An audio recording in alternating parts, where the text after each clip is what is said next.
meeting. So starting now.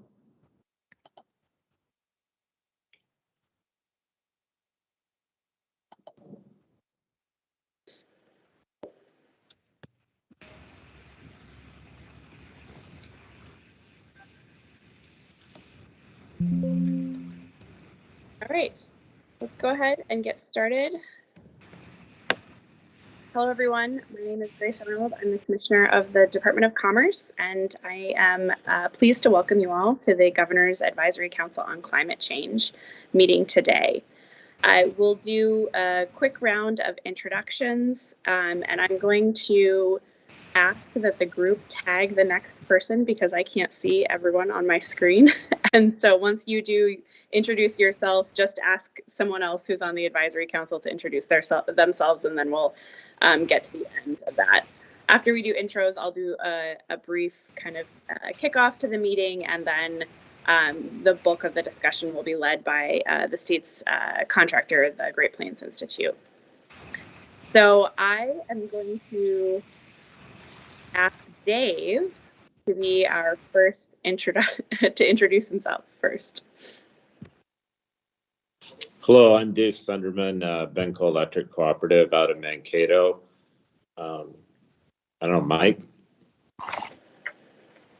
Good morning. Thank you, Dave. Mike Birkland with Minnesota Forest Industries, and good to see everybody here today. I think I'll send it over to Ann S. next.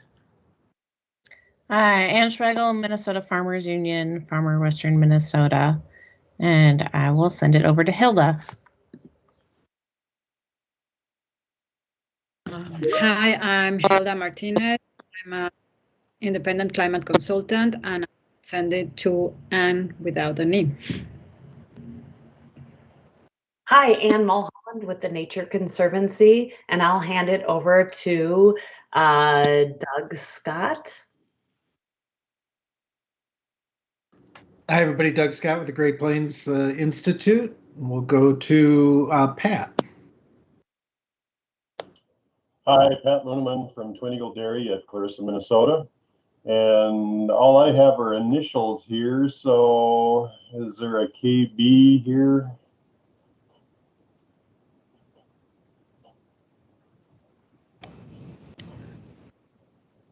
Let's take this, Kevin Christmas. I think KB might actually be Catherine Blauvelt on the Commerce team. So, but we'll take the K and go with Kevin. Kevin Pranis from Launa. I guess I'll pass to Craig McDonald. Hello, and I'm Craig McDonald from the MPCA, and I think I would pass it to Chris Clark. Hi, I'm Chris Clark. I'm president of Xcel Energy's Minnesota, North Dakota, and South Dakota company. I'll pass it to Marco. Thank you. Marco Hernandez, he, they pronouns, public policy director with Gopal, and also the chair for the Minnesota Council of Latino Affairs. I'll pass it to Ann with an E.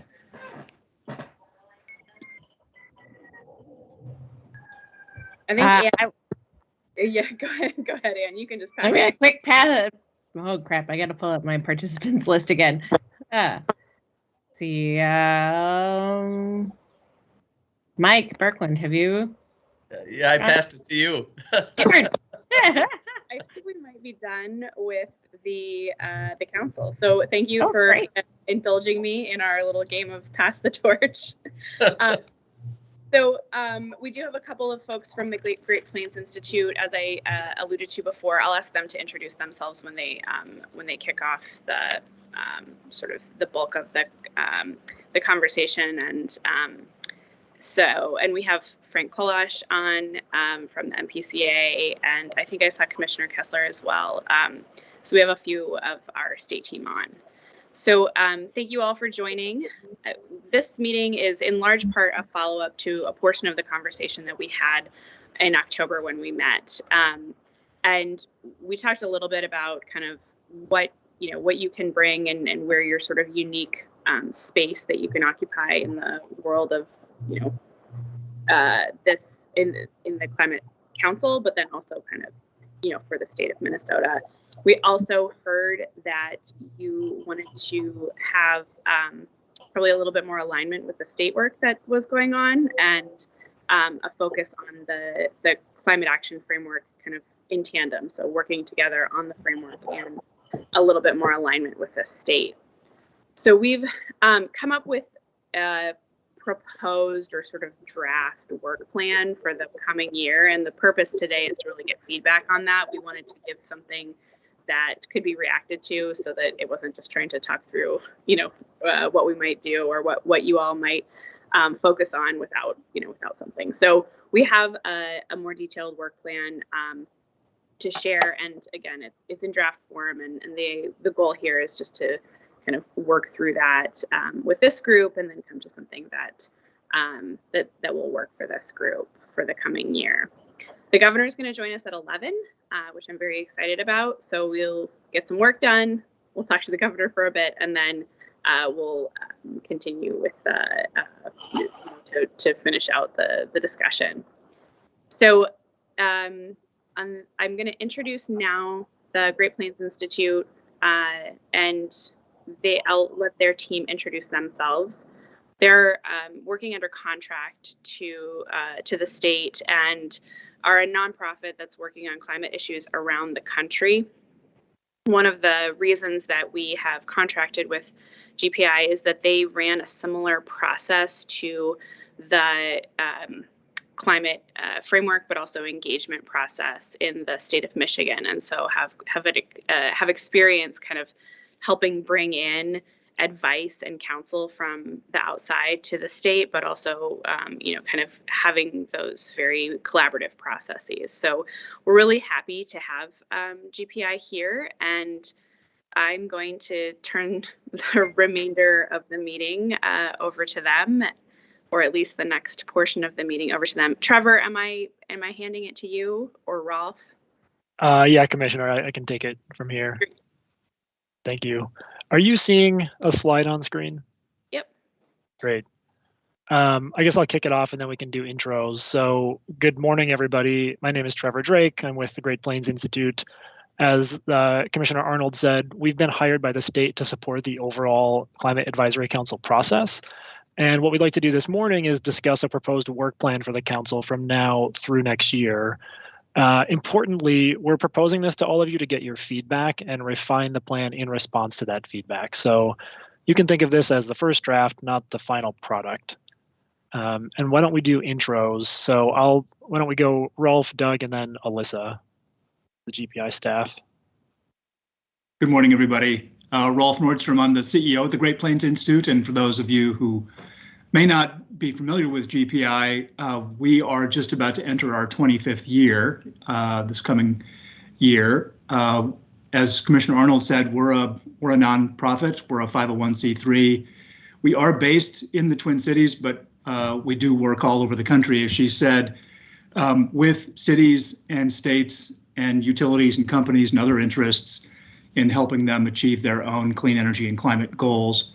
We're really excited to be a part of this process. I mean, I'm myself am born and bred Minnesotan, grew up in Northfield, so I have deep affection for this state, and we're just tickled to be helping with this process. And think of us as your staff for this effort. We're going to help in every way we possibly can. So please don't be shy about suggesting things that you think would improve the process as we go, and obviously starting with this draft work plan. So thanks for having us, and we're thrilled to be here. Doug Scott again, one of the vice presidents at GPI, and it's my team that Trevor and Alyssa, we all work together on this particular work. We've done, as was said earlier, a very similar type of project in Michigan, helping them through stakeholders to develop their clean energy plan. We've also been working on that in Wisconsin, and also helped advise the governor's office in Illinois on the clean energy legislation, which just was signed into law in September. So we do a lot of this kind of work, and we're very excited to be doing it in GPI's home state. So good to see all of you. Trevor? I think we have is Alyssa on as well? Okay. Good morning, everyone. I'm Alyssa Bemis with the Great Plains Institute, and I'm a meeting planner and admin for the electricity team. Great.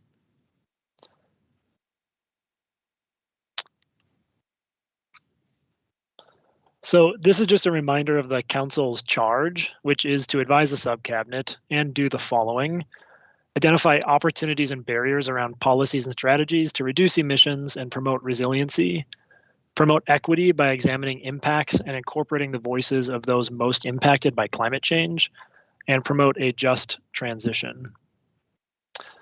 So in designing this work plan, we've sought to meet 5 objectives: establish a clear role for the council to meet its statutory charge, provide meaningful guidance, and leverage members' resources and talents, create a clear plan for refining the framework through engagement with key external stakeholders, identify policies and strategies that have broad support among those stakeholders, ensure that equity and a just transition are centered in the process, and harness and move forward the good work that has already been done by the council and the state.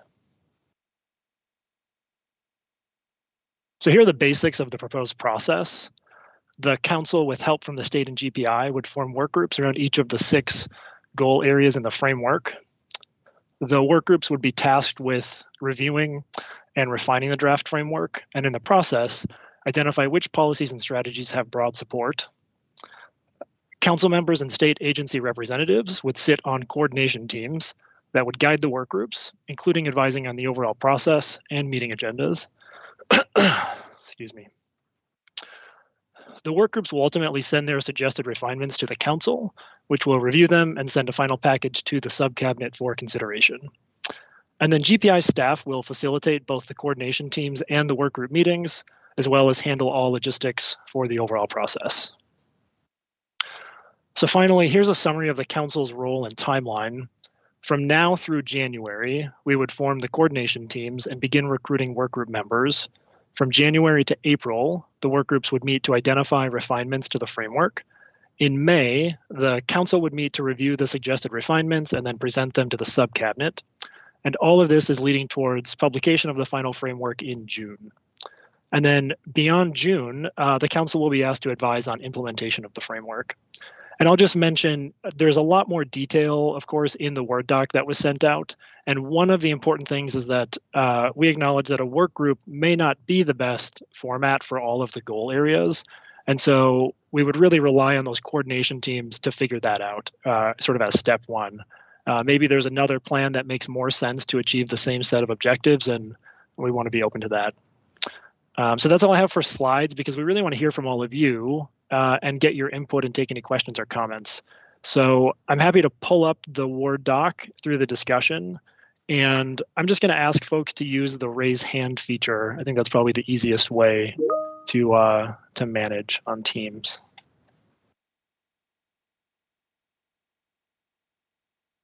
So any questions or comments about the proposed work plan?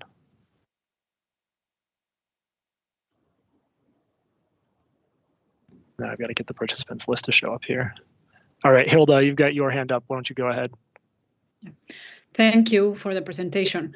I have a question for the, for January and the April, those 4 months that you said participate and coordinate work group meetings. You're thinking about how many, do you have an estimate of number of meetings? Because from the document you sent, I understand that the coordination team has to meet before, and then you meet with the bigger group. Is that what I understand correctly from that document? And so my question is, do you know how many meetings we'll be having during those 4 months? Just to... Yeah, it's a good question. So in this Word doc, we laid out sort of a rough, like a plan A. So if you had no other plan, here's a plan. And this one has 6 meetings, which is a lot. So that's meeting basically every other week. It's a quick timeline for sure. But we would welcome those coordination teams to look at this and say, actually, we don't need 6 meetings. We only need 4. Or maybe we need more than 6. We need to meet weekly, but there'll be shorter meetings.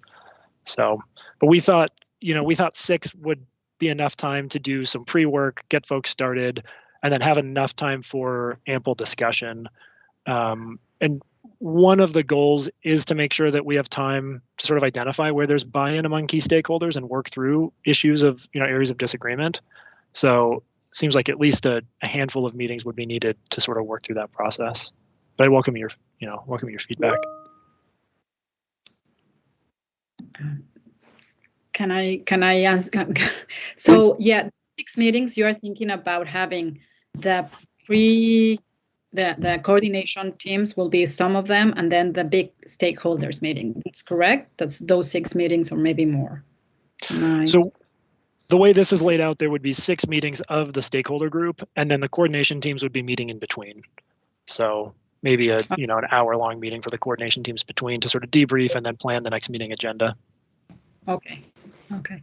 Yeah. Well, I think for the coordination team is not much, but I don't know if the stakeholders will be with maybe for them it's too much. I don't know. We can discuss that. 6 meetings, I think it's too much. Maybe once a month will be, but we can discuss that. I just a suggestion. Yeah, that sounds good. Anne, I think I might have skipped over you. You had your hand up. Sorry about that. No problem. A couple questions. One, I think this is a fine format. I'm curious if we will have time at the front end to set some overarching goals and metrics that we're trying to achieve as an entire effort. So, carbon sequestered, whatever it is that those goals are that we're trying to set for the state need to get set. And I think that should be pre-work group so that the work groups can try to achieve those goals in those particular settings. And when we set those goals, we should also think about the measurement and baseline setting and all of that. So that's one piece that I'm real anxious to get on paper because I haven't really seen that in the level of detail yet that I would love to. And then the second is, will each of the work groups get the input that was provided to date to the framework to date? So I know several organizations and or individuals, provided input on the framework to date. Will we be able to consume that and then reflect that as we're working? Yes, maybe I'll take the second question first. So yeah, it's envisioned that the work groups would get basically everything that's been done to date. So they're starting with the draft framework plus research that the action teams have done. We sort of envision the action teams might just give a presentation to the work group to say, here's where we're at, here's everything that's been done, plus any public input that's been received. We'd also talked about, to the extent there's public engagement happening simultaneous to this, let's say there are town hall style meetings or something on the broader framework, that information would be passed on to the work groups to make sure that they're considering that. Your first question about goals and metrics, I think we'd definitely be open to that. We'd probably have to think about just timing wise if we can get those figured out in time for the work groups to start or whatever that looks like, those stakeholders. And I'm also kind of wondering if maybe it's a question we can come back to, if the action teams have pondered that and if it's already in the framework. I don't have it right in front of me, but all to say, it seems like a good idea.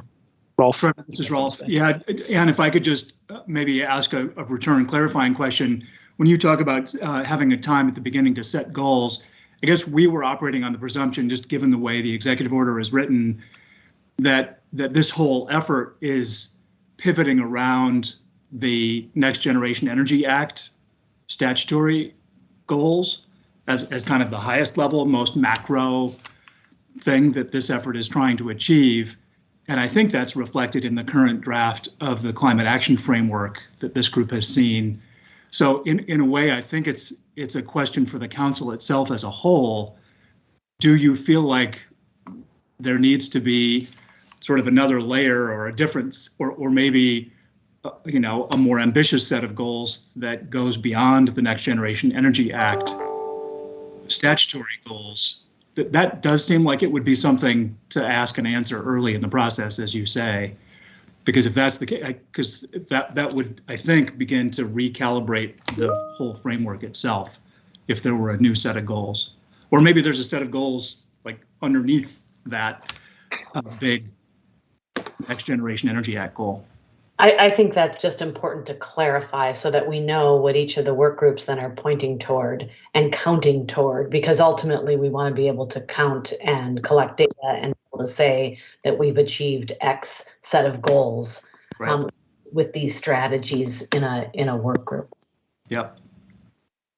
And I'll just chime in a bit. The current version of the framework does have some, it looks a little different by kind of goal or by topic area, because each of them, you know, in the energy sector, there's something that's a little bit more clear for Next Generation Energy Act, and, you know, in working lands, there are defined measures of progress in the framework. And so maybe I think testing those out as the right measures is probably, you know, is maybe the space to live at, you know, and make sure that those really are what we want to be working toward in each of the areas. I think that following up, I think Ann makes a good point. I think there's a number of specific objectives, some of them related to carbon and some related to other objectives, whether it's economic opportunity or sort of equity, whatever, that it would be good to have some objectives in there and component pieces, pathways.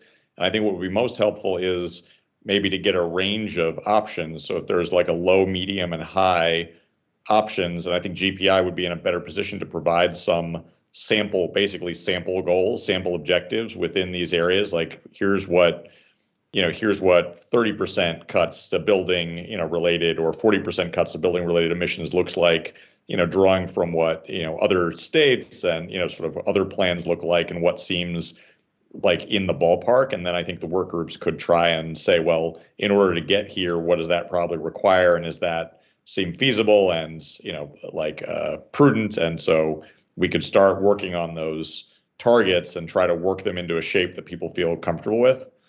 And maybe have lower, you know, sort of a range of possibilities. So it's like, well, we could, you know, minimally try to accomplish this, but, you know, what would it take to get to a better outcome? Yeah, I wonder if, so I know the framework, some of them do have kind of goals and metrics, and then there are the policies and strategies. So maybe we think of it as a, I don't know if it's a two-step conversation or two different conversations, but for the work groups to be thinking about where are we trying to get to, sort of in each of the goal areas, what are the interim milestones to get to the state's larger climate goals, and then what are the policies and strategies to try and get there. And I see you nodding, so seems like I've reflected that back as you intended. Thanks, Kevin. All right, Pat, you had your hand up next. Yes, thank you. I assume since you've worked in other states that you have some experience with these work groups. I'm a little bit worried that we may end up with too many people and it may become cumbersome. And I know that that's not our goal. As I think about the working lands world that I live in, most of our food companies and commodity groups that we have across the state have policy and resolutions, and they have committees within their organizations and people that specifically work on this stuff. And I think there may be an easier conduit. So when you laid out that there's an alternative possibility to our work group setting, I'm thinking that we may want to explore that a little bit further, just because I think that there are some things that are ready to go for us if we just tap into it correctly, rather than create a meeting group of 30 people. That I've chaired a lot of meetings in my career, and I know that can be cumbersome, and there might be some better ways that we need to look at. And I'll just stop there. Thanks, Pat. Yeah, that's a good point. I think we're definitely, if there's an existing group that can fulfill the needs, I think we'd definitely be interested in that, especially because it's a pretty quick turnaround for a process like this. We normally allow a bit more time, and that, for a group of that size, allows more time for everybody to sort of speak their piece. We do run a lot of groups that are 20 to 30 in size, but it's sort of a guess. If you're trying to bring together a set of folks who have a bunch of different perspectives on the issue and represent different viewpoints and organizations, we tend to get up to that 20 to 30 number, but it's not a requirement. I think it would be up to the coordination teams to ask, do we have the right mix of perspectives in this group? Okay, thank you. Yeah, thank you. Lucinda, you've been patiently holding your hand up virtually. You want to go next? Yeah. Thank you. Sorry, I didn't get a chance to introduce myself when we were doing the round robin. I think my name is hidden. I'm Lucinda Johnson from the University of Minnesota in Duluth. Actually, I have 3 questions. I think they're pretty quick. The first is there a process by which we are going to identify the gaps in expertise, and then a process by which we will nominate and bring in additional participants? Yes.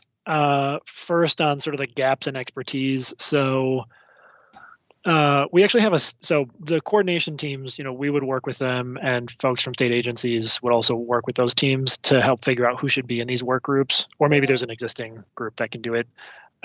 So we'd be looking to, figure out, do we have gaps? Are there more people we need to bring in? Earlier in the document, I won't scroll up there right now, we sort of list out different perspectives that we want to have included. And then we did include a check right at the first meeting, which is to ask the work group itself, are there parties that really ought to be at the table who are not there? We typically do that, and sometimes there's a real clear answer that people say, yeah, this viewpoint is totally missing and we can't move forward without them. So that was the first question. Remind me of what the second one was. Second question, quickly. The Act has a time frame, but do the solutions that we are seeking are those time bounded, or are we? So what I'm thinking is that there are some very low-hanging fruit that we could optimize for. There's long-range planning, things like changing mineral processing and manufacturing processes for the steel industry. That's a long-range issue, and then modifying the composition and density of trees on forest lands has a pretty long-term perspective. Have we thought about how we're going to frame the rollout and recommendations for these suggestions? Are they going to be time bounded? That's a great question. And I'll maybe ask if some of the state agency folks have thoughts on that in relation to the framework. I think it does lay a bit of that out. I'll just mention that in the Michigan process that we ran, we did ask the groups to think about the timing of their recommendations. So, like when would this recommendation be implemented, and then when would you start to see the impacts of it? And I think you're bringing up the natural, some of the natural working land solutions are very long term, and that came out of their group. Of course, there are some shorter term ones too, and then some of the other work groups had recommendations that should be implemented within a year. Much quicker policy changes. So I think we could ask about that, but I'm curious if one of the state agency folks has comments on that, just about the overall framework and how you're thinking about it. I'm happy to jump in, Trevor or Commissioner Arnold, if that's helpful. No, Greg. Great.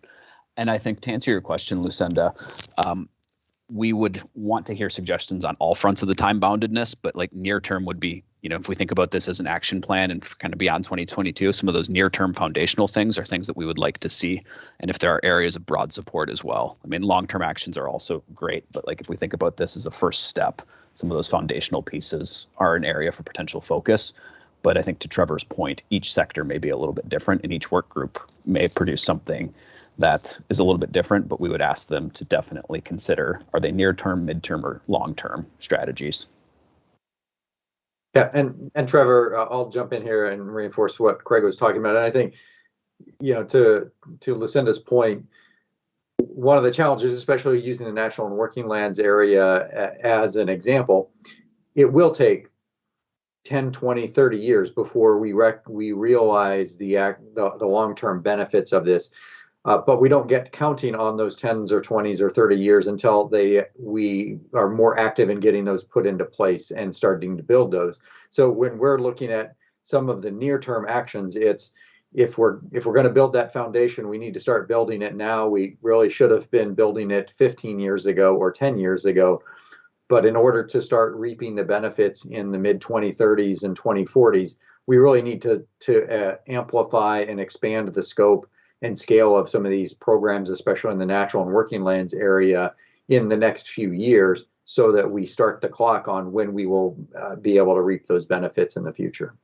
But it is challenging across all sectors, because some of the actions will have reductions that we could tangibly see before 2030, between now and 2030. Some are going to have more of their tangible benefits coming after 2030, 2035, 2040, and it's just the nature of the actions and strategies that we have to put into place. Thanks, Frank. It seems to me we could ask the work groups to consider that, as they're working to refine the framework. And of course, those work groups would include the folks from the action teams that have been working on the policies and strategies already. So they may have thoughts, even if it's not in the current draft. Great point.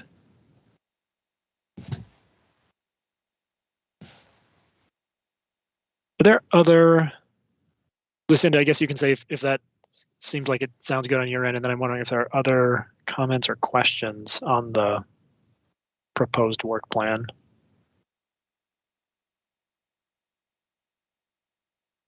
Lucinda, did you have a third question? No, I'll skip it for now. Okay.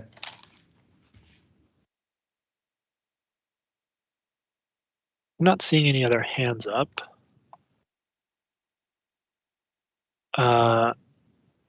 So if you think of a question, feel free to throw your hand up. The other thing we wanted to ask about, well, first we wanted to see if this generally seems like, if it seems like you're up for this, I guess. That's the question we're asking. So if you feel like you're not up for it, now would be a great time to say, this seems like a bad idea and here's why. We'd be happy to hear that. Certainly it's not perfect. But assuming that folks are in support of it, we wanted to figure out if any of you would like to be on those coordination teams. We'd envisioned that each one might have at least one, max of 2 council members, and at least one max of 2 state agency representatives, the folks who have been on the action team so far.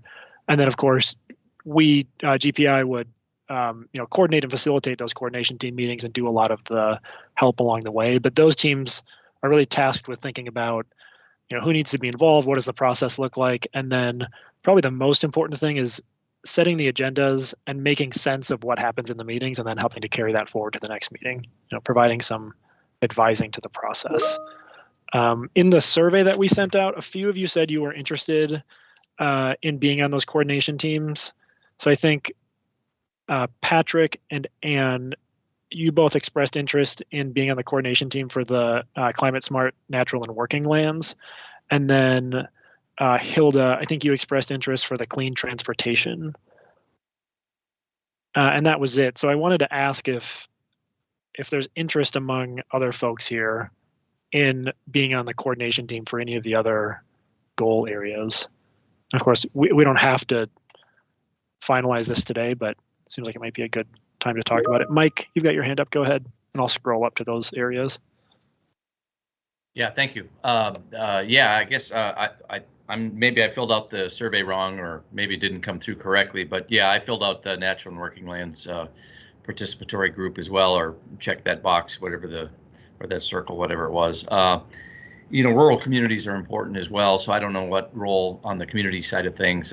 That's maybe a possibility. But for now, working lands, I think from our sector, that's an important item that we would very much like to be involved in one way or another. Great. And I should have said, so we had 2 questions in the survey. One was, do you want to participate in that work group? And basically, as many work groups as you'd like to participate in, we'd be happy to have you. And then the other question was, do you want to be in that coordination team, which is sort of another level of effort. Maybe I might have mistaken what the question stood for. Sorry. Okay, that's all right. Let's see, Hilda, you've got your hand up. Go ahead. Yeah, I have a question. Like, for example, there will be some of the groups that maybe they overlap. Like, for example, you have the energy and buildings besides the transportation. And with this thinking about the electric vehicle, the infrastructure and everything, there will be some overlaps between those groups. So is there like, do you think about getting together both of them, or eventually have a jointly session for them? Or because I don't see also a lot of volunteer for being part of the coordination group. So I don't know how because you're thinking about having one council member and a state staff. So how are you gonna solve that issue? But maybe thinking about, I know the 6 of them are very different, but some of them overlap. So maybe thinking about probably joining them. Sure. Yeah, that's a great point on the overlaps, and something that came up a lot in Michigan. I think there are a few ways we can handle that. One is because we will be coordinating all the work groups, we can help to spot those overlaps, and then bring them up. And in Michigan, we actually brought together the coordination teams a few times of all the work groups to sort of talk about those and how they're being handled. The folks in the Michigan process ended up deciding that the overlaps were actually good, because they pointed to areas that, policies and strategies that needed to be done. And having it in multiple areas actually emphasized the need for those. I think the other way we can handle it is we've envisioned that there may be some council meetings as those work groups are meeting. So I think we talked about potentially one in February or March. It could be the role of the council, of all of you, to look at those overlaps and figure out, are those in conflict, or maybe they're mutually supportive and that's good and it's just worth calling out in the final framework. Does that seem like it would be? I don't know. How do those options sound to you, Hilda? Oh, I think I'm not worried about the overlaps. I'm worried about how to make them work. So yeah, I think that's a good option. Okay. Thanks. Yeah. Thanks for bringing that up.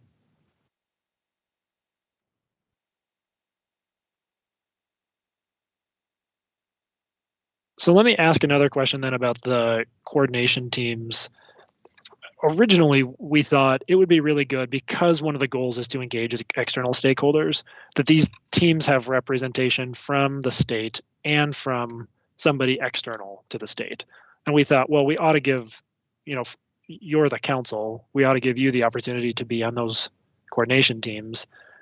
If there are goal areas for which there are no council members that want to be on those coordination teams, I'm wondering, would it make sense to find another external stakeholder who knows a lot about that issue area to serve on the coordination teams, if you all would be open to that?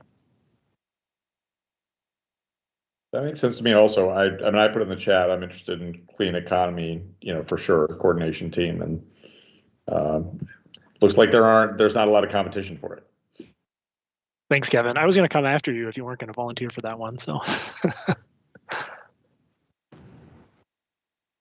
Any concerns about that?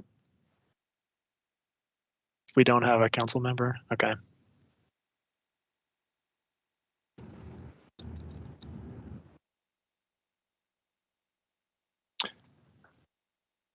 Pat, you got your hand up. Go ahead. If we don't have a council member as a coordinator, I just hope that we have council members that are part of the work group or part of each work group. That would be my only concern. We did have in the survey, there was at least one person from the council who said they wanted to participate in all of the work groups. Or in other words, there's coverage of the council in all the work groups based on that survey. So it's a good point. So we should have that.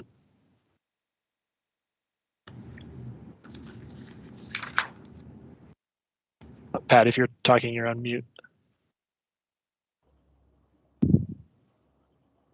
Trying to not echo back to you here. I would just say that we do want to have the best person available to lead the process in the work groups. And so if that means someone external, I'm good with that. Just that we as the council are part of the process. Sure. That makes sense. And maybe, Pat, this is Rolf, it's worth just underscoring. I mean, sort of no matter who is it will matter, of course, who serves in on those coordinating teams. But at the end of the day, it's the council that will make judgments about what advice gets passed along to the sub-cabinet.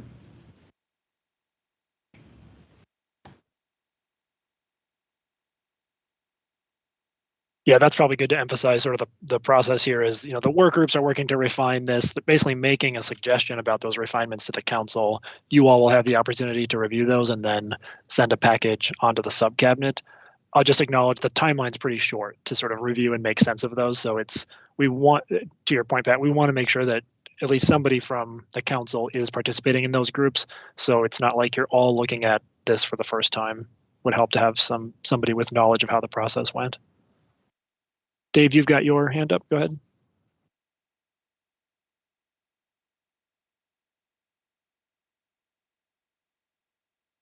You're on mute, Dave, I think.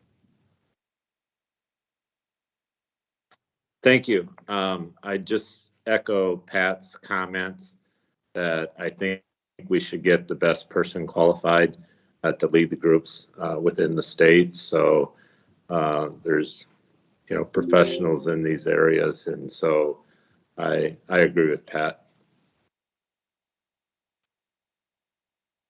Great, thanks, Dave. I think we can probably work with the state folks to figure out who. And if you all have ideas, we would love to have those. So I'd say feel free to. I don't know who the right person to send them into is. Maybe Craig. Craig's giving a thumbs up. All right. So the one last thing I wanted to touch on with this is the equity component of it. So the way we have this set up, I'll scroll down to this section. We know that there is already a equity, health, and communities work group under the council that's been doing a lot of work. So the way we envision this is that work group would sort of morph into the equity and healthy lives goal area work group. So those folks would just become part of that new work group. But we envision them having a dual role. So one would be to do as all the other workers for the goal areas are doing and refine the framework, but the other would be to advise all of the other work groups on equity. And there's sort of two pieces of this that we envisioned. One is to set up this guidance document up front, and we in the state are willing to help with this, but just defining key terms. So what do we mean by equity, environmental justice, and a just transition, so that the other work groups can keep those in mind as they're forming the recommendations. What are questions that those work groups should be wrestling with as they're looking at the framework and thinking about what might the equity implications of this be, for example? And then to the extent possible, if there are examples of what an equitable process looks like, or good equitable policies, I think it would be good to include those examples. We found in the Michigan process that it really helps to have some examples. Not everybody has a real clear understanding of what we mean by equity and what that looks like. So to the extent that we can clarify that, we think that will help. And then the last thing is just an opportunity to continue advising the other work groups throughout. So if that group sees a way to help ensure that equity is centered in the process, we would like to make that happen. Obviously, it's a lot of work. There's going to be all these work groups running simultaneously, so there's sort of a balance of how much labor that takes. But we want to make sure equity is centered in the process. And I guess we wanted to ask if folks have thoughts on this or ways to strengthen this.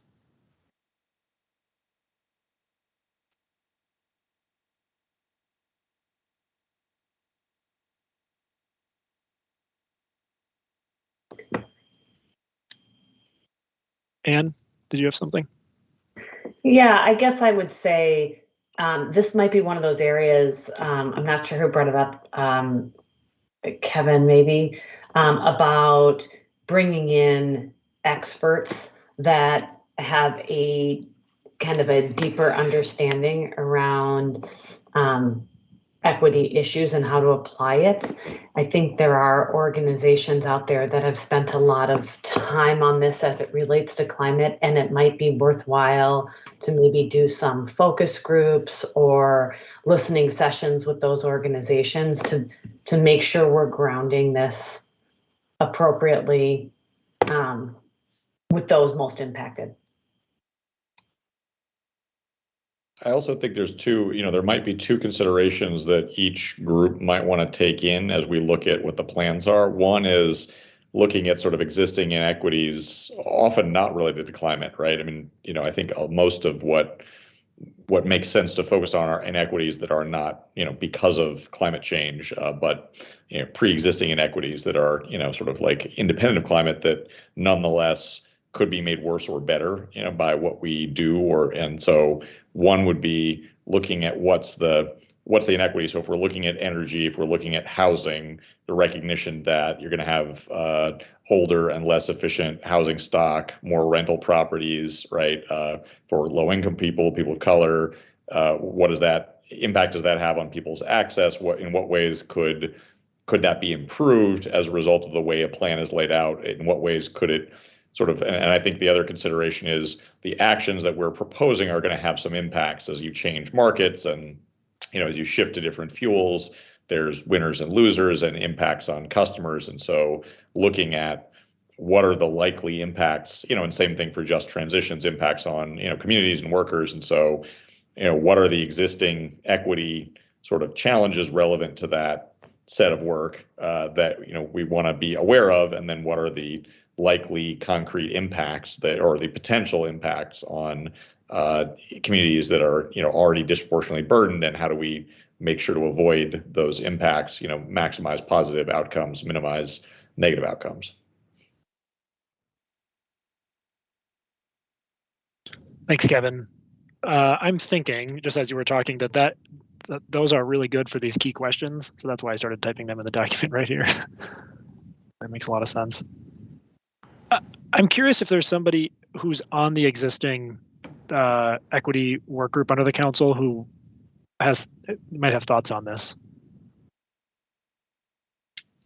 I can't remember who all that is. So Hilda and Kevin, maybe that is you. But if this makes sense. Hey, this is Mike Nearterm. Sorry, I wasn't here at the beginning of the meeting, and I serve on for this work group. Marco as well, and I don't know if Marco is on too, but I'm on. Oh, okay, great. Marco, I didn't know if you wanted to jump in and speak to this. I think Kevin's questions were good, but Marco, I'll let you jump in first. No, I'm still processing. I would prefer if you jump in first and I can go after you. Sure. I mean, I definitely agree. I mean, I think having the framework of or that lens of equity is going to be really critical as we look at all of our approaches. And I like the suggestion too of making sure that we're incorporating. I guess the big question is, how do we make sure that we're really taking into consideration all of the stakeholders who could be affected, by whatever policies we decide. I mean, I think there can be some that, just as a group that we can identify, but I know certainly, like in the health equity work group, we've also relied heavily on external partnerships, other groups in this arena who've been incredibly helpful to give that equity lens as well. So I think, I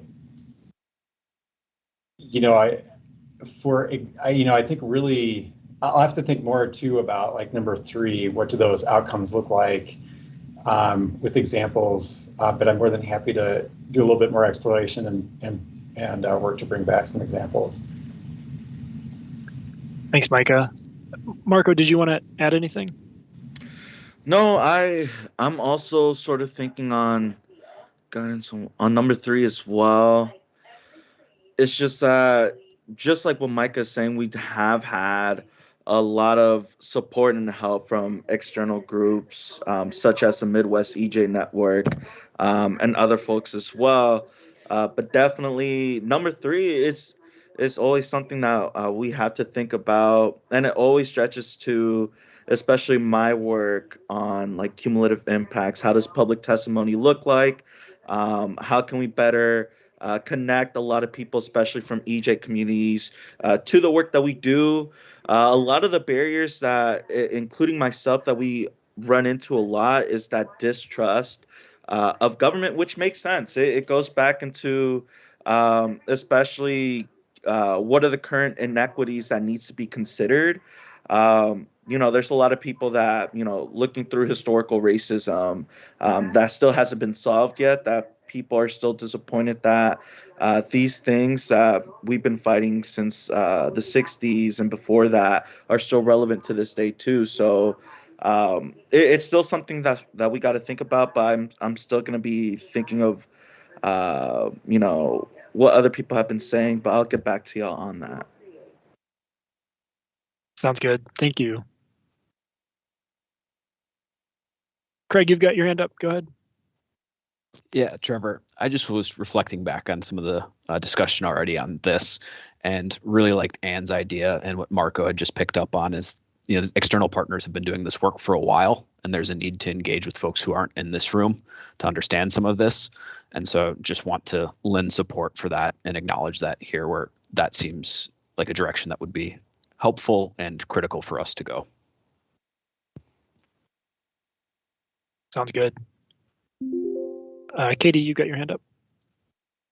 Yeah, thanks everyone. And I've been helping with the current formation of the Health and Equity Work Group, along with my colleague Kristen Robb at the Department of Health, and we would hope to continue, from the state side, helping steward this working group. And I think I agree with everything that's been said so far. I think one of the things is, up till now, this has been the only working group that has included a substantial number of members outside of the advisory council. And so I actually think this new structure might give some additional weight to having people join these working groups and wanting to be involved in the process, knowing that it's kind of this broad based, effort. I think one of the challenges that we're facing is, and the experts that you're talking about who have a lot of expertise in this area, there's a lot of demands on their time right now. And while the state is building a climate action framework, cities are, there's a lot of work going on at the federal level. And so how do we fit in that ecosystem of all that's being developed right now, and make sure that, we're asking the right asks of the right people and with their time. And so I think it's a good challenge, and there's lots of opportunities, but it's something we're gonna, have to roll up our sleeves and think creatively about how we get there. I think we do hear again and again, having a very clear message about both equity and health throughout the document will really help people know what we're talking about. These words are used all the time, and I think can lead to confusion. What is it we're really after here? And so I think that clarity is something this group can help us get to, and of course the meaningful actions. So anyway, I just want to state that, I'm excited to work with anybody who's interested in this work area. I think, there's a lot of great opportunity. We have some great external people already who have been showing up to meetings, and more who I think would be willing to join the process. Great. Thanks, Katie. Yeah, I think if folks have ideas about who should be involved in these work groups, and ideas about who you'd like to see on those coordination teams for the goal areas other than clean transportation and natural working lands, that would be great. And then hopefully we can engage external stakeholders. Any other comments or questions on this proposed work plan? Are there folks from the council or folks at the state or GPI folks? Anything that we've missed so far?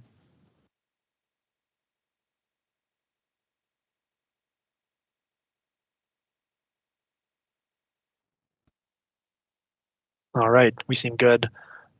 Commissioner Arnold, we could move on to the next agenda item after the governor, but I guess I wanted to check in, or maybe it's Frank I should check in with, see if the governor is here yet. So I don't see him on mine, but I think he'll pop on. He is almost always early. And so I would expect he would join shortly. So maybe we can just have everyone take a brief kind of mental break, and then we'll pick up as soon as he joins, I'll introduce him, and then we can get started with the second part after he joins. Sure. Do you want folks to come back at a certain time? Well, I think he'll join pretty soon. I just was thinking that awkward looking at each other, but we can we can pause, I think, for now, and then I would assume he would join in the next. I just saw him up here. Hey, there we go. Governor, are you on? Always punctual, if nothing else. I was just saying that I would almost guarantee that you would be there before 11. So, all right. So I'm really pleased that the governor is joining us today. As you all know, the governor has put climate as one of the top priorities for the administration. And one of the things I really appreciate is not just having the priority as a sort of existential, problem for us to deal with, but really that there's quite a bit of opportunity in creating jobs and, investing in our environment and having, clean air and clean water, and, addressing the existential problem has quite a bit of opportunity too. And I think that the governor's been a champion of that. So, Governor, this is the Climate Advisory Council. We've been talking about our work for the next year, and I'll turn it over to you. Well, thank you, Commissioner Arnold, and good morning to all of you. I'm very grateful. I look at my screen what I'm seeing, and I see some of the busiest people in Minnesota, but that old cliche, if you want stuff done, find the busiest people. And I think that's absolutely true here. I also look at a cross-section of leadership across the entire spectrum, from energy delivery to activism around climate, to business investments, to those who put steel in the ground. All of those things are what come together around this issue of talking climate. And I appreciate Commissioner Arnold's, and I think many of you on this call have heard me talk about this. For the better part of a couple decades, we had this kind of inane debate about if we moved towards a cleaner energy economy, we would hurt the economy in general, rather than seeing the opportunities that were presented and putting a very clear and defined path forward. I think, Commissioner Arnold's right. I agree it's an existential threat, but it's not just a pie in the sky like we need to do this. What are the steps to get there, with an understanding that we live in a carbon-based economy right now, and that transition needs to be, I feel the sense of urgency around it, but it needs to be done. We're witnessing it right now. Send a shock through energy prices, and you send a shock through the entire economy, as well as you unsettle people about what things are going to look like. So having you on this group, I think many of you have seen, at least in the 3 years that our administration has had the privilege of serving Minnesota, we depend on experts. We depend on broad-based coalition building, and then we build what's necessary in the political will to try and get some of these done. In the area of climate, it's been a bit challenging on the political front, but I think many of you would argue that's changing rapidly, as long as we're able to incorporate the idea of carbon reduction with job growth and tapping into entrepreneurship. I'd have to tell all of you, we just had the pleasure, and some representatives on here or members of your organizations were with us. We're on a trade mission to the UK and to Finland. And it's very clear to us, certainly in the European area, nobody's investing in places that aren't moving towards a clean energy economy. They made it absolutely clear that there was great interest from both of these countries proactively seeking out Minnesota. And in Finland, they noted our target rates on carbon reduction, and they noted clean cars legislation that gives their businesses an opportunity. It's a shared value, and they're seeing this. Just to be very clear, if you want to have a business-friendly environment, especially moving forward around this issue, you better be leading in it, and that's what each of you are doing. So I just wanted to make sure that we reiterated our thanks. I'm proud of this advisory council, mainly for the reason of the diversity of voices that are on it, and that is what is going to lead us to real workable solutions. And again, I certainly know that my job is to try and build that broader coalition. I wished around clean cars there would have been a little bit more of a buy-in. I think it's inevitable that folks were going to get there. But our commitment, and I spoke yesterday extensively with Ag Secretary Vilsack and Advisor McCarthy about, what is the role of biofuels in moving forward, and how do we talk about that with folks, because there's a plethora of opinions, and how do we make sure that Minnesota's capitalizing on everything possible as we move towards those goals we've set. So proud of your work. Please know, and again, I would reiterate this, the councils that we put together and the experts that we surround ourselves with are meant to be there to provide direction and guidance, and for us to take and move forward with it. It's real work that's going to influence the policies we put forward and the impact on Minnesota. And I'm incredibly proud. We can create good paying jobs. We can transition to a cleaner energy economy. We can be innovators. We can attract business. We can be the research institutions that lead this. And it was gratifying to see both in the UK and Finland that that's recognized outside of our own country, that we've established a beachhead, if you will, in the Midwest of being the state. Now, granted, they have a little bit of interest over in Michigan, might have something to do with their auto manufacturing base, but we've got the opportunity, I think, on many fronts. I think about the potential in electrification of yard equipment and Polaris and others, that those things are being talked about, boats, everything else. At the same time, we're able to keep those jobs here in Minnesota. So, Commissioner, thanks for having me. To this whole team, I'm really grateful. I think this is the golden age of moving forward, and listening to the results that came out of COP26. I know there's disappointment from some folks that it didn't move fast enough. It didn't happen overnight. That's no reason for us not to have an aggressive timeline, but to bring Minnesotans along with us. This is a time where they're listening about energy, but be very clear, they're listening with an eye towards their pocketbooks, and that's fair. That is fair for them to do that. We just need to make sure we're messaging right where people are at. So, Commissioner, thank you. Thank you, Governor. Have a good day, everyone. All right, thank you. All right, so I think a good segue to getting to the advice from the council and how we best do that. So I'm glad the governor was able to join this. I know, he really values the feedback and these kinds of processes in general, but I think specifically this group is one that I know really excites him about the potential. So Trevor, I will hand it back to you, and then we can move on to the next section. Thanks, Commissioner. So the next thing we wanted to do was talk about guiding principles and then ground rules for the work groups. I'm just going to share my screen here, that you should all be seeing now. So these principles for climate action that you're seeing here, these are in the current draft of the climate action framework. And what we wanted to do is just run these by all of you and see if these make sense. This is kind of an opportunity for a red flag review. The action teams have put these together. They seem comprehensive, but we really want to get a check on these and see, do these seem like does this seem like the right principles? Is there opposition to these, or is there anything significantly missing? And so the kind of the framing for this is, as we act to achieve a carbon neutral, resilient, and equitable Minnesota, these principles will guide our work. And I guess I'll leave you to read them. Maybe just pause for a moment.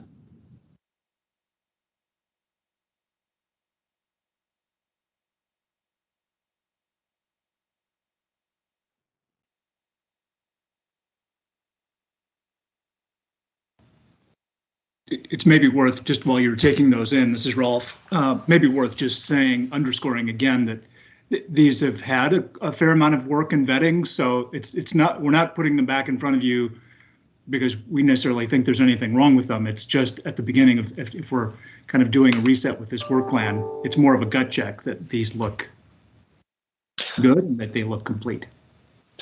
Yeah, it may be worth saying these would be provided to the work groups. So we thought it would be helpful for the work groups to have some principles sort of as handholds to lean on as they're in their discussions. And we would basically say to the work groups, as you're reviewing the framework, and thinking about policies and strategies and suggesting refinements, we should all be seeking to achieve these. These are sort of the aspirations that collectively we'd like to achieve with those policies and strategies. I have one question. Is that okay to jump in? Yeah, please, Ann. First of all, I really like these. I think they are right on. I'm wondering if the governor said something that was powerful, and I want to kind of put a pin in it, which is, and I wonder if we name it, which is something about bringing Minnesotans along in this conversation. And I think it's implied in one or two of these, but it's really important. And I don't think in this kind of polarized time of our lives that we're living in, that we can do anything without bringing people along. So I wonder if there's a way to kind of stick a pin in that a little bit. And maybe I'm off. I just thought I'd raise it. And this is Rolf. Just so this is for the whole group to consider. Just reflecting on what you just now said, you could imagine that last bullet, or what used to be the last bullet, provide inclusive, transformative leadership that brings all Minnesotans along. It might be a way to capture that idea that also is sort of one Minnesota-ish, which of course is the governor's brand.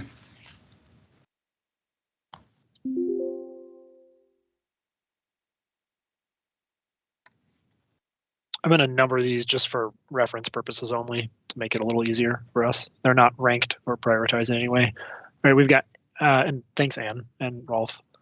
3 hands up here. Lucinda, you are first. Go ahead.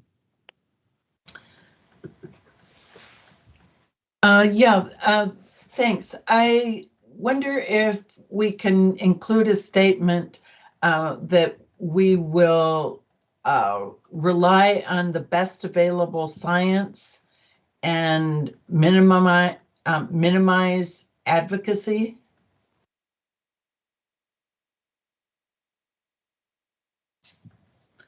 Lucinda, this is Rolf, could you say a little bit more about the second half of that? Just unpack what you mean by that, minimize advocacy? Yeah. And I'm only asking, well, go ahead. We were selected to be on this committee to represent our constituent group, but I think that there is, we can advocate for our constituents without, I'm just going to use the term going overboard, without at the risk of minimizing the perspectives of other communities and groups. I guess I'm picking at that a little, or just asking about it, because it seems like this entire effort on some level, depending on your definition of advocacy, is a kind of advocacy effort, putting forward this climate action framework. So I wonder if, and tell me if this isn't what you mean, of course, is it minimize advocacy, or is it minimize advocating any single point of view? There you go.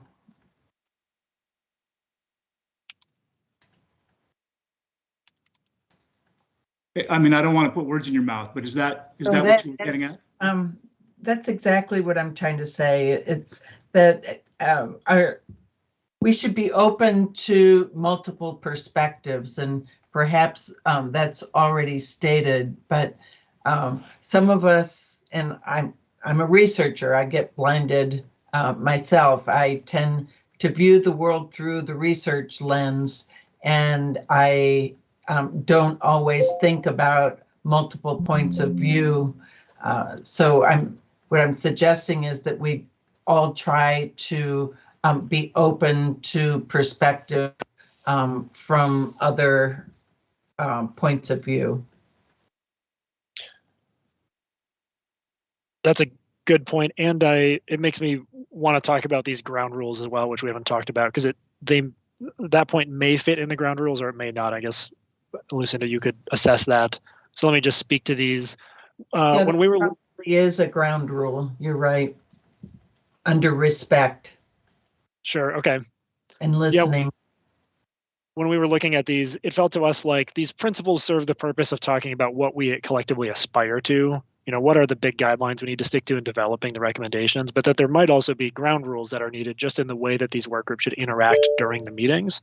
So we put out just a starter set of rules that we typically use in a work group like this. So they're, respect the time. Obviously, the time is limited and valuable. So just for folks to, not go on and on and on, try to make their point succinctly, respect each other. And that's maybe where this one fits. The point is that, we need, even if we disagree, we need to have respect for each other's opinions, and we really need everybody's wisdom to achieve the best results. That's when these groups work well, there is disagreement and we learn a lot through that. 3 is enable honesty through non-attribution. So the way this works is, outside of the work group, you can say who was there and what was said and what was discussed, but we ask people not to say who said what without first obtaining their permission, which may sound a little weird, but it allows people to participate in a work group and not necessarily stick to their organizational talking points, or to have more of a learning environment, to feel like they can just speak freely and have a conversation, and that they won't be, somebody's not going to go on Twitter and say, well, I heard you say that in this meeting. We've got this big red note here to say we're figuring out if the work group meetings will need to be live streamed or not. And in that case, I think this rule would not apply because you really couldn't uphold it. 4 is silence is assent. It's sort of optional, but it's something that can be put in place when we're trying to figure out if there's support for a proposed policy or strategy. Basically saying, if you don't agree, speak up because we want to know that. And then 5 is make resources available. So we'll do this. We'll, to the extent there are resources for the work groups, we'll make them available to everybody, and we'll allow participants to also share resources in the process. So I wanted to cover those because it seems like we might be heading in that direction. And so Lucinda, I'll come back to you.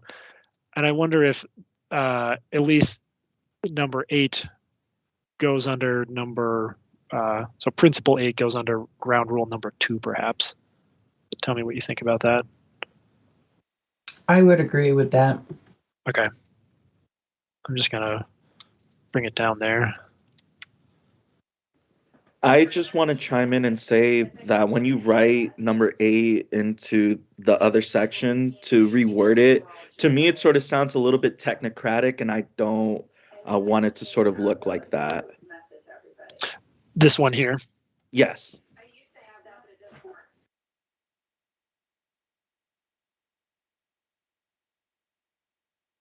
Wonder if there's a proposal for, Craig, go ahead. I was just going to jump in and say, we're happy to take suggestions here, either right now or offline too for that, but we'll have something in the principles about following the science, and it could be something that we address later on. This is a draft document that we'll be releasing, so we can do that. All right, and Marco, I try to capture that here. Great. Micah, you've got your hand up. Go ahead. Yeah, thanks. Yeah, I would agree. I mean, I think these principles are great.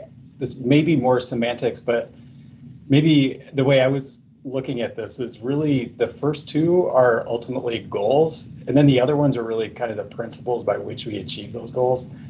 And I definitely 1 and 2 are what we're working for. Collaboration, ensuring equity, inclusiveness. I mean, those are all principles by which we will help to achieve 1 and 2. And I do think resiliency is a great word that encompasses quite a bit, including a lot of the benefits of number 6.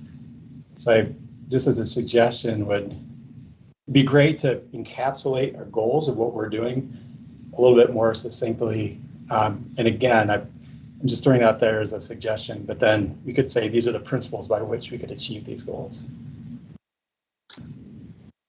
That's a fair point. It actually makes me wonder if, and this might be in the framework, but preceding this just should be what the goals are in the Next Generation Energy Act. And that typically what we would do for work groups that are starting is provide a brief primer.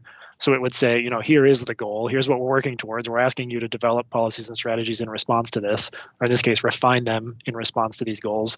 And then here are the principles that you need to keep in mind in trying to meet those goals. And then we would have the ground rules following. So if we added more clarity, I think, about what the top line goals are, Micah, do you think that would help? Yeah, it could. Yeah, be interesting. Okay.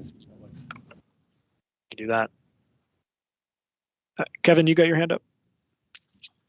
Yeah, just a couple things. I think, I mean, we might want to say significant lasting emissions reductions. I don't know what real means.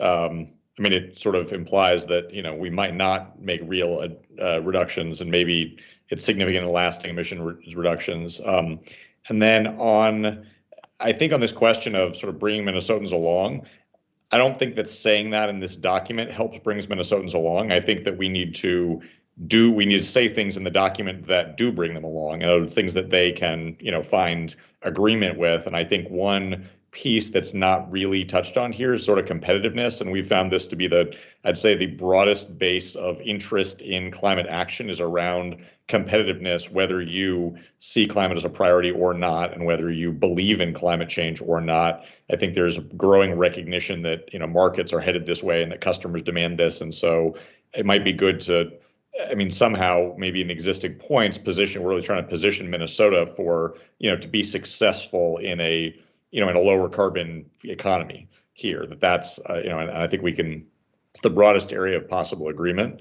there. And so, yeah, that might fit in there, and didn't need to wordsmith. And then on equity, along the lines of what we talked about before, I think it would be helpful to be a little clearer what is meant there, right? Other than just ensure equity.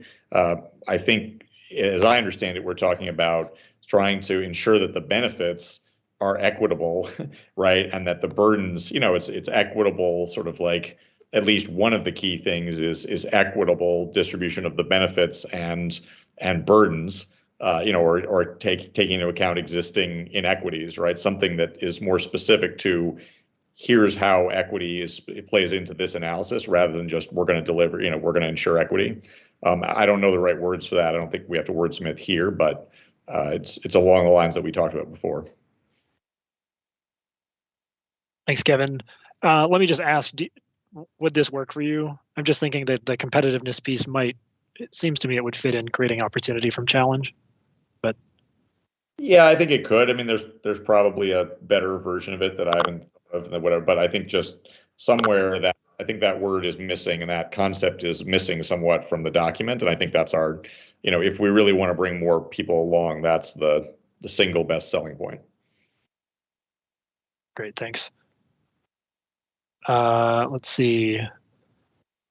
Micah, is your hand up again, or is it up from before? Shaking your head. No, sorry, I'll take it down. No worries. I do the same thing. There should be an automatic hand lower feature. Mike, I think you are next. Please go ahead. Yeah, thanks. I just wanted to, I guess I support and echo Kevin's comment about competitiveness. I think it is an important inclusion. I think that's a good spot to incorporate it where it's considered right now, and I just wanted to, add that into the mix. Great, thank you. I'm going to take this question mark out because it seems like there's support for that.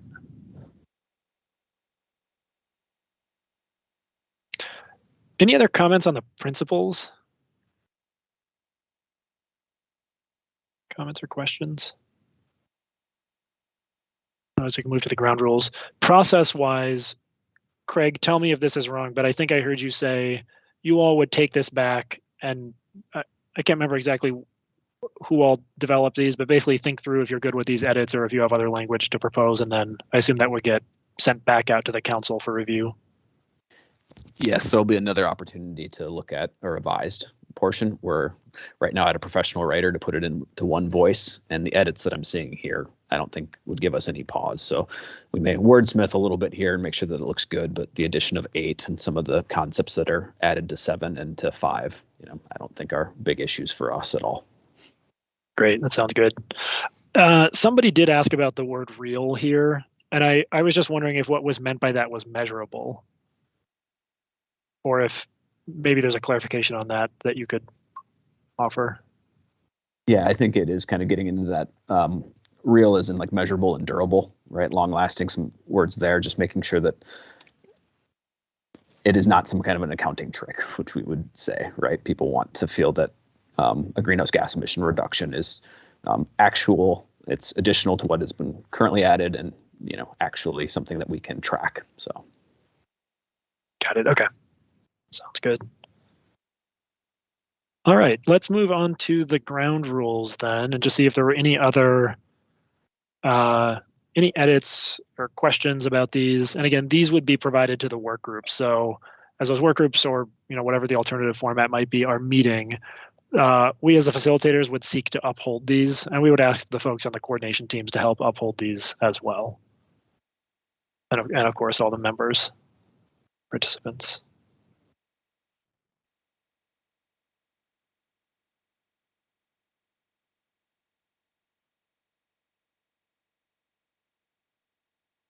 I'm generally seeing nodding, so it seems like these will work.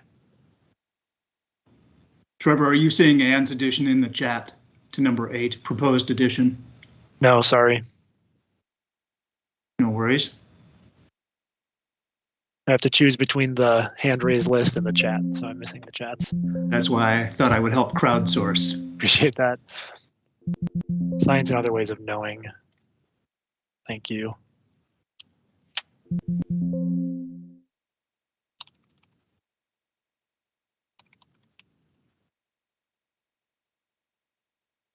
Marco, I think you might have had that question initially, and I'm wondering if this feels like an improvement to you.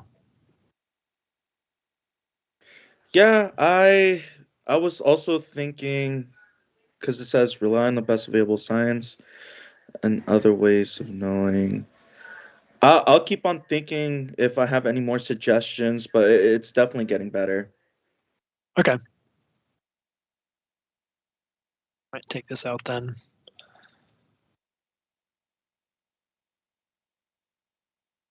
Great. All right. Anything else on principles or ground rules?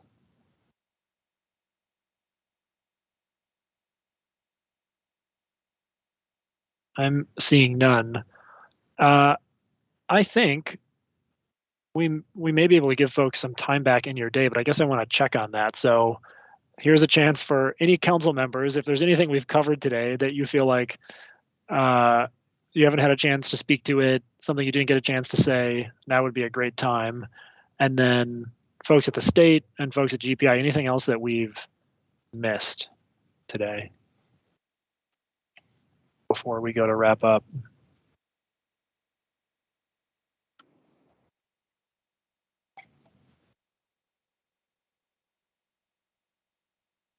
Nothing from me, Trevor. Okay. Trevor, the only thing I can think of is just maybe the briefest of comments about just what immediate next steps we expect after this meeting. Yes. So I think the most important next step is to set up these coordination teams. So some of you have been throwing ideas in the chat. It would be great to get those soon. So if you have ideas, either put them in the chat or send an email to, I think we said Craig or Frank, with ideas about who could be on those teams, external folks. And then for the council members who expressed interest, I think we'll just reach back out to you. That was natural working lands and clean transportation. We will then set up initial meetings with those coordination teams to start planning the process. We'll also have a GPI advisor assigned to those teams, somebody who has content area expertise for that goal area, plus the state folks. In addition to that, we need to start figuring out who will be on those work groups, or if there's an alternative format, what that looks like. If you have thoughts on either of those, who should be involved, or maybe there's an existing group that can basically do what we're looking for them to do, please also send that in so we can send that to the coordination teams and have them consider that. Craig, please go ahead. Yeah. I'm sure I'm missing a few things. No, I think you teed up those next steps. I just wanted to reiterate, please send additional coordination team members or stakeholders to Frank and me. Copy us. We're excited. You all have created an immense amount of work for us, so that's fantastic by agreeing to move forward with this. So we're excited for it, and we want to make sure we don't miss any of these vital folks that we need to capture or next steps. So just copy Frank and myself on an email. Thank you. Craig, do you want to set a deadline for that, just so we make sure we get everyone's feedback? But I know we have an aggressive timeline, so I want to make sure that we're able to capture feedback but keep moving. Yes, great idea, Commissioner. If we could get them by the end of the week, recognizing that the timeline is so tight, I guess looking for a little feedback with that by the end of the week, or do folks want to take the weekend and like maybe early next week, Monday or Tuesday of next week? Is there a preference? I think earlier is better for us, but we can kind of defer to the group within reason for that exact date. But my proposal would be close of business Friday. I see lots of nodding. All right. Seems like that'll work for folks. The other thing that we can do, because it seems like there might be interest in it, I think we can take the results of the survey and send back out to all of you who, among the council members, signed up to participate in which of the work groups. And then if you look at that and decide, you know, we feel like we're missing representation on one of them, you can let us know that you want to be part of it. So we'll send that back out. It'll be another chance to express interest.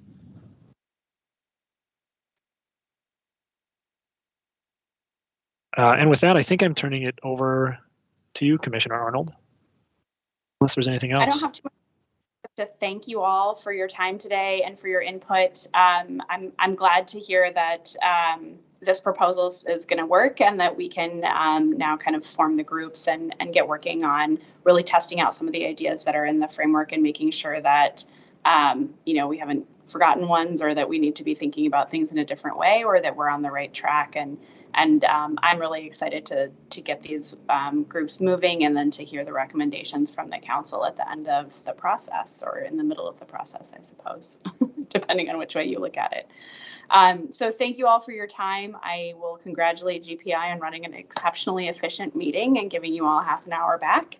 And we'll look forward to seeing you all in the coming months. Thank you, everyone. Have a great day. Thanks, everybody.